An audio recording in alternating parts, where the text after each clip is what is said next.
Hello my dear students, good morning. कैसे हैं आप लोग? प्यारे बच्चों, मैं उम्मीद करता हूं कि आप लोग बहुत ही अच्छे होंगे। आज की क्लास में हम लोग पांचवी का परिचय गणित का एक्सरसाइज नंबर 1 का प्रश्न संख्या 11, 12 और 13 का हल करना सीखेंगे। तो चलिए प्यारे बच्चों, मैं आज विलंब नहीं करूंगा और आप लोगों के बीच बहुत ही जल्द और आसान तरीका के साथ आज की क्लास को मैं समाप्त करूंगा और आप लोगों को समझाऊंगा और समाप्त करूंगा। ठीक है, तो चलिए स्टार्ट करते हैं। हम लोग सबसे पहले इस प्रश्न को पढ़ेंगे। 11 नंबर का लिखा हुआ है, निम्नलिखित को हिंदू एवं यानी हिंदू आणविक संख्याओं में लिखें। ये जो नंबर दिया हुआ है ये क्या है? रोमन संख्या दिया हुआ है। कौन सा संख्या दिया हुआ है?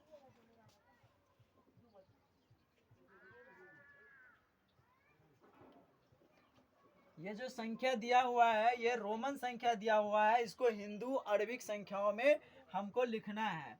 तो जैसे कि इसको हम पढ़ेंगे एक्स। देखिए प्यारे बच्चों, जब रोमन में एक्स लिखा हुआ रहता है उसका मतलब 10 होता है, और जब रोमन में भी लिखा हुआ रहता है तो इसका मतलब 5 होता है। तो 10 और 5 15, और ये जो आई है इसका मतलब 1 होता है। तो यहाँ पे 10 5 15 2 17, तो हम लिख देंगे 17। ठीक है, इसके बाद देखिए रोमन में जब एल लिखा हुआ होता है तो उसको हम क्या पढ़ेंगे? हम 50 पढ़ेंगे, और एक्स को 10 पढ़ेंगे। तो 50 और 10 60, और जैसे आई भी है तो इसको हम 4 पढ़ते हैं। तो 60 और 4 64 हो गया। कोई दिक्कत नहीं। इसके बाद क्या है, इसको हम 10 बोलेंगे, इसको हम 10 बोलेंगे तो 20 हो जाता है। लेकिन यहाँ बीच में जो एक्स घुस गया इसलिए यह 19 हो जाएगा। कितना हो जाएगा? 19 हो जाएगा। फिर हम यहाँ देख रहे हैं 50 10 60 10 70 70 और 10 80 हो जाता है। लेकिन उससे पहले आई घुसा हुआ है, इसका मतलब है कि यह जो है 79 लिखा हुआ है। कितना है? 79 है।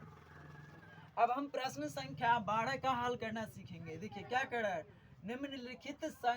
निम्नलिखित का योगफल ज्ञात करें।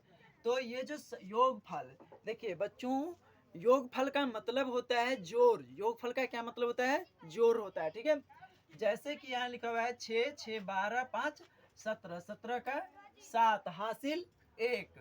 इसके बाद 7 1 8 और 6 14, 14 हासिल वाला एक जोड़ी 15 के 5 हासिल 1। इसके बाद 5 4 9 और 9 और 7 16, फिर हासिल वाला एक जोड़ी 17 के 7 हासिल 1। 3 3 6, 6 और 2 को जब जोड़ेंगे तो कितना हो जाएगा? 6 और 2 जो को जोड़ेंगे तो 8 प्राप्त होगा, और हासिल वाले एक को जोड़ेंगे तो 9 प्राप्त हो जाएगा। इसके बाद क्या है?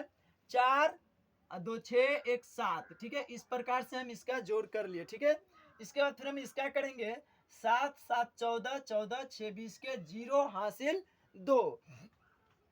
6 और 9 को जोड़ेंगे तो कितना होगा? 9 6 15 15 और 7 22, और हासिल वाले हम 2 को जोड़ेंगे तो कितना होगा? 22 2 24 के 4 हासिल 24 का 4 हासिल बच गया 2। ठीक है, इसके बाद 8 5 13, 13 और 9 को जोड़ेंगे तो कितना होगा? 13 और 9 22, और हासिल वाला 2 जोड़ेंगे तो 24, 24 के 4 हासिल 2। इसके बाद फिर हम पढ़ेंगे 8 6 14, 14 3 17, 17 और हासिल वाले 2 जोड़ेंगे तो कितना होगा? 17 2 19, 19 के 9 हासिल 1। ठीक है, इसके बाद 1 और 2 3, 3 1 4, 4 और हासिल वाला एक जोड़ेंगे तो 5। ठीक है, इसके बाद हो गया 9 और 2 11 के 1 हासिल 1। 7 4 11, 11 और 6, 11 और 6 को जोड़ेंगे तो कितना होगा? 11 और 6 17, 17 हासिल वाले एक जोड़ेंगे तो 18, 18 के 8 हासिल 1। 8 5 13, 13 और हासिल वाले एक को जोड़ेंगे तो कितना होगा? 14। ठीक है, 14 के 4 हासिल 1। ठीक है, 8 और 0, देखो प्यारे बच्चों, जोड़ में यदि 0 ऊपर हो या नीचे हो उसका वैल्यू कुछ भी नहीं होता है।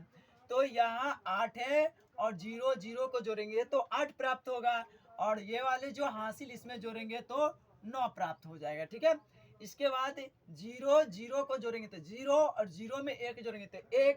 तो जैसे होगा, जैसे हम जोड़े तो 1 हो गया। ठीक है, लिख दिए। इसके बाद 4 और 2 6 और 3 9। इस प्रकार से हम नोट कर दिए, कोई दिक्कत नहीं। प्यारे बच्चों, अब हम लोग आएंगे 13 नंबर प्रश्न संख्या पर। 13 नंबर में कह रहा है कि निम्नलिखित संख्याओं का अंतर बताएं। अंतर का मतलब होता है घटाव कीजिए। क्या कह रहा है? घटाव कीजिए। तो चलिए हम सबसे पहले ऐसे जानेंगे यहाँ से, ठीक है। ये 8 है और 8 में से जब 5 घटेगा तो कितना बचेगा? 3 बचेगा, ठीक है। अब ये 6 है, 6 में से 8 नहीं घटेगा, क्या होगा प्यारे बच्चों? यहाँ 6 है, 6 में से 8 नहीं घटेगा तो इससे एक पैंचा ले लेंगे तो 1 पर 6 16, 16 में से 8 घटेगा तो कितना बचेगा? 8 बच गया। इसके बाद ये कितना है? ये बच गया। अब ये अभी भाई ये क्या किया, इसको 1 दे दिया तो ये बच गया 1। 1 में से 7 नहीं घटेगा तो फिर इससे एक पैंचा ले लेंगे तो 1 पर 1 11, 11 में से 7 गया तो 4 बच गया।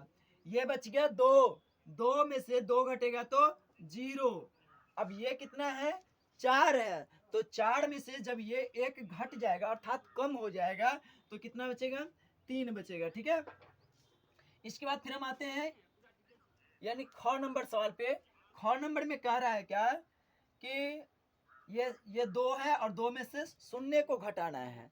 तो प्यारे बच्चों, यदि घटाव में शून्य नीचे होता है तो उसका वैल्यू कुछ भी नहीं होता है। घटाव में यदि शून्य नीचे होता है तो उसका वैल्यू कुछ भी नहीं होता है।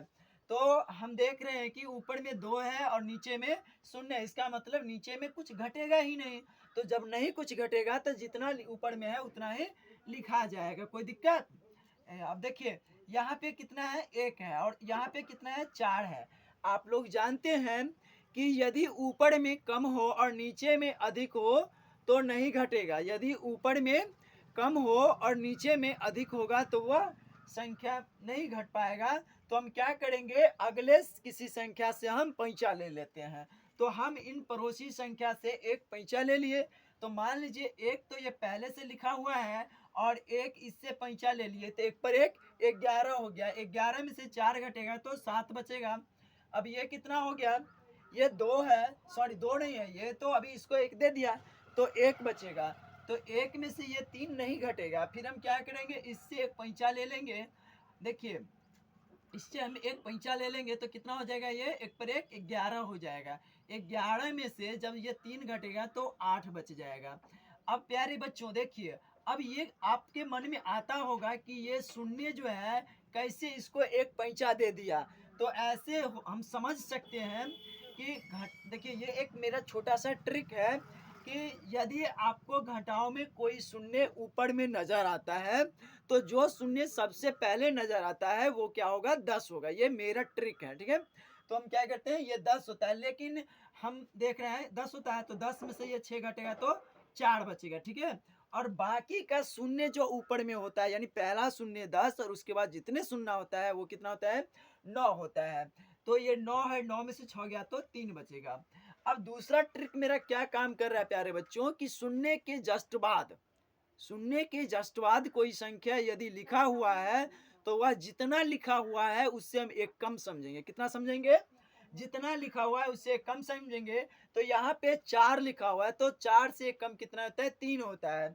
तो इस 3 में से जब 1 घटेगा तो 2 प्राप्त हो जाएगा, ठीक है। इसके बाद हम फिर आखिरी सवाल पे आते हैं। देखिए यहाँ पर कितना है? 10 है। घटाव में पहला 0 10 होता है तो 10 में से 5 गया तो 5 बच गया। उसके बाद बाकी का जितना 0 होगा वो 9 प्राप्त होगा। तो फिर 9 में से 0 गया तो 9 प्राप्त हो गया। 9 में से 2 गया तो 7 प्राप्त हो गया। 9 में से 4 गया तो 5 प्राप्त हो गया। 9 में से 8 गया तो 1 प्राप्त हो गया। अब आपके मन में ऐसा आता होगा कि सर यहाँ पे जो ये 1 है अब हम यहाँ पे क्या करेंगे? तो प्यारे बच्चों आप जानते हैं कि शून्य के जस्ट बाद यदि कोई संख्या होता है तो यदि शून्य ऊपर में है और उसके जस्ट बाद कोई संख्या है तो हम समझेंगे कि वह जितना लिखा हुआ है उससे वह 1 कम है। तो यहाँ पे 1 लिखा हुआ है तो उसमें से यदि 1 को घटा देते हैं तो कितना प्राप्त होता है? 0 प्राप्त होता है। तो हम यहाँ पे क्या करेंगे? 0 हम एडजस्ट कर देंगे। तो प्यारे बच्चों मैं उम्मीद करता हूँ कि आप लोगों को आज की क्लास समझ में आया होगा। तो आप लोग हमारे इस चैनल को लाइक, सब्सक्राइब और कमेंट करेंगे और अपने दोस्तों के बीच शेयर करना ना भूलेंगे। जय हिंद, जय भारत।